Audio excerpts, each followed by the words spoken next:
We've become the third largest startup nation in the world, and our ambition is now to make it the number one in the next 5 years. And for that to happen, I think the momentum has now been set in through this Startup Mahakumbh. If women don't become great startup entrepreneurs, India will never be able to grow. Indian pension funds, Indian insurance companies, high net individuals, Indian corporates must put money into the Indian startup movement. There are fallouts also in certain companies. So two things I've been stressing. One is good corporate governance, and there must be orderly exits by VC firms. In the long run, startups must become great companies of tomorrow. You need many startups in government. I've been a startup in government. I constantly look at doing new things, new innovative things.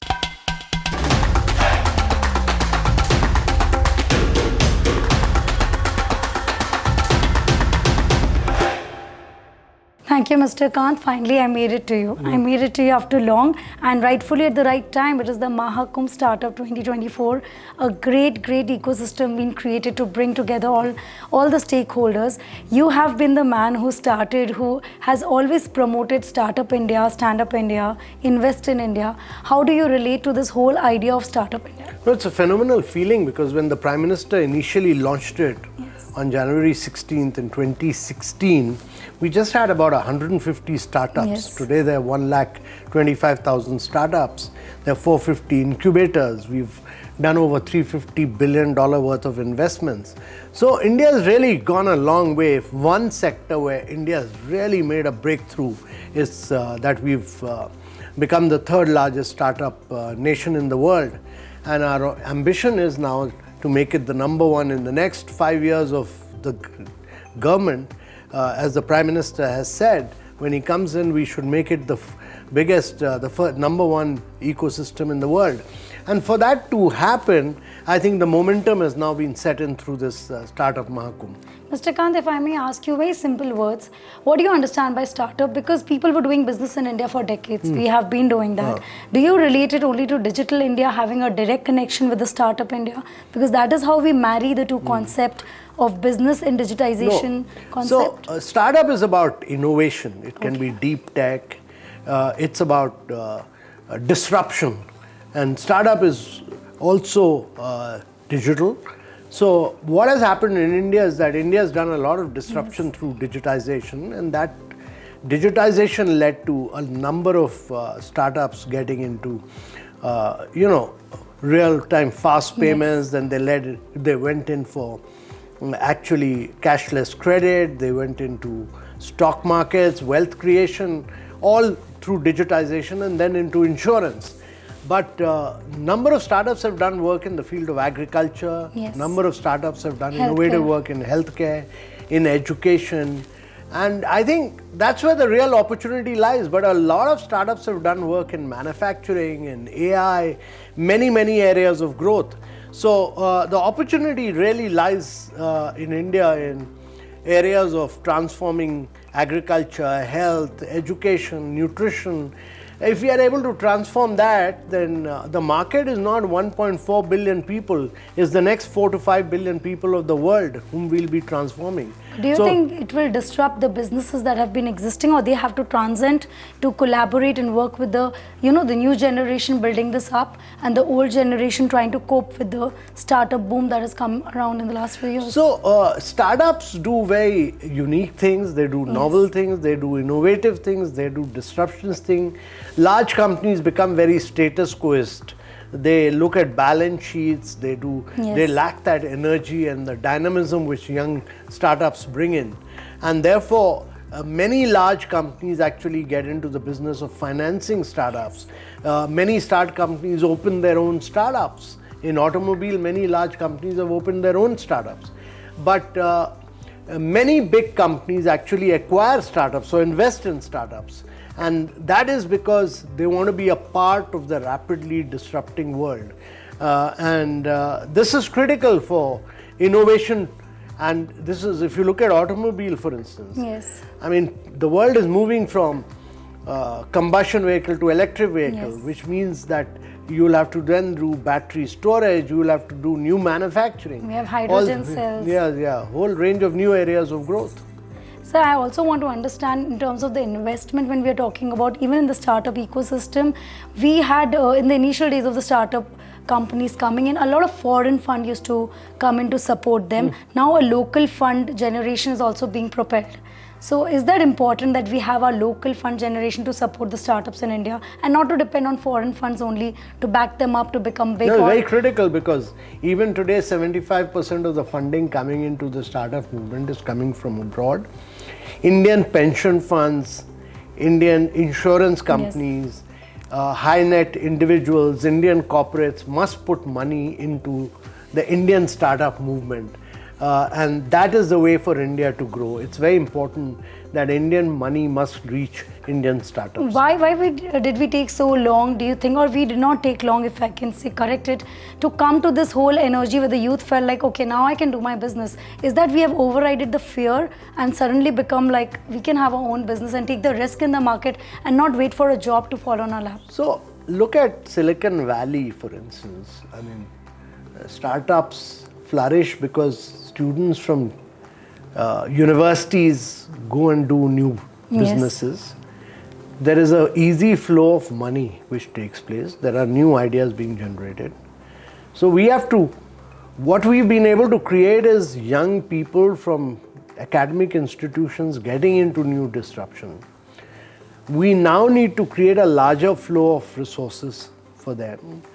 We also need to ensure that not merely some universities, but all IITs, all IIMs, and all triple IITs have incubators. Okay. They should all do constant hackathons. They should always encourage young students to do disruption. That's how the system will grow and evolve. So we are, if you want to be the #1 nation in the world on startups, which is what our ambition is, we should ensure that we are able to get into deep tech. We are able to have more patient capital, because deep tech requires a lot of patient capital. And we should also have a lot of Indian money flowing in here. And we should have many more women entrepreneurs, as the Prime Minister has said today. Why do you say so? Why do you encourage women? Because 50% of our population is women. If women don't become great startup entrepreneurs, India will never be able to grow. We are talking about India growing at 9 to 10% for 3 decades. And that young energy, new vibrancy, new dynamism of the startups should actually enable India to grow. And that will only happen if there are many more women entrepreneurs. Do you ever fear that this whole aspiration to become the unicorn, or this has become the new, not a trend word, but startups coming up, there are fallouts also in certain companies? It might be due to some bad decisions or learning on their way. So 2 things I've been stressing. One is good corporate governance, which must be done. Good audit, good financial management is important. And second, my view is that there must be orderly exits by VC firms, so that valuation should not become the end objective. It should be good business opportunities, because today's startup is tomorrow a leading company. Okay, you look at them growing into giants. Infosys was once a startup which has become a great company. So we should think of producing 1,000 Infosys in India to grow. And that would require very mature leadership of young entrepreneurs. Young entrepreneurs, startup entrepreneurs are constantly doing innovative and disruptionist things. But they have to make great companies. In the long run, startups must become great companies of tomorrow. Does a founder have a role to play? What are the qualities you think a founder of a startup should have? The founder of a company has a great role to play. He must be seasoned, he must be matured, he must be innovative, he must be a risk taker. But more than anything else, he must be a great leader to produce a great company in the long run. We see all these qualities in you, honestly. Had you ever been a person in your life who thought, I want to do a business of a kind, you're into nation building? So you need many startups in government. I've been a startup in government. I constantly look at doing new things, new innovative things in I government. totally believe that. But before I have to let you go, I have one more question, a larger macro question to ask you. Is you have always been part of the think tank, nation building, starting the ideas which has led the country ahead. Where are we heading? We always look to, you said that we are in the situation we don't need to ape the West now. But in order to go to the higher economic numbers, do we need to go and follow the rules of some of the developed countries or the ones doing good in economy like China? Do we need to find the reasons why they made it, or can we compare our economic growth with them? No, I said that there is a great sense of national pride today. We have started believing in ourselves. We have shed our colonial mindset. We've do not ape the West, and that means that we must find solutions for India, which then become applicable to the rest of the world. That is important. Did you find anything inspiring from other nations that we should No, we definitely should benefit adapt? from best practices all over the world. Every country has good practices, from Brazil to South Africa to every single country has good practices. We should incorporate the best practices in the world and then adapt them to Indian condition and Indianize them. One memory, now I can't let you go without talking about G20, exceptionally different experience that the world has seen India through because of the G20 organized with your guidance.